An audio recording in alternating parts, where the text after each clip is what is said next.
সরকার সমর্থকরাই বিভিন্ন স্থাপনায় হামলা করে বিরোধীদের ওপর দায় চাপাচ্ছে বলে দাবি বিএনপির। চেয়ারপারসনের গুলশান কার্যালয়ের সংবাদ সম্মেলনে এ দাবি করেন দলটির মহাসচিব মির্জা ফখরুল ইসলাম আলমগীর। চলমান রাজনৈতিক পরিস্থিতি নিয়ে দলের অবস্থান জানাতে স্থায়ী কমিটির 2 সদস্যকে নিয়ে রবিবার গুলশান কার্যালয়ে গণমাধ্যমের সামনে আসেন বিএনপি মহাসচিব। সমর্থন জানান বৈষম্য বিরোধী ছাত্র আন্দোলনের কর্মসূচিতে। বলেন, হামলা করে ছাত্রদের আন্দোলন দমানো যাবে না। দলের সর্বস্তরের নেতাকর্মীদের চলমান আন্দোলনে শামিল হওয়ার আহ্বানও জানান বিএনপি মহাসচিব।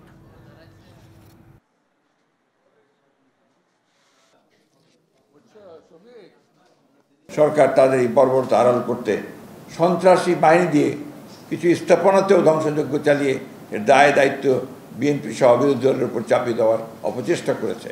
যে শাহবাগে শান্তিপূর্ণ জনতার সমাবেশের মধ্যে তারা আক্রমণ করেছে এবং সেখানে গুলিবর্ষণ গোলাগুলিও এই সন্ত্রাসীরা করছে।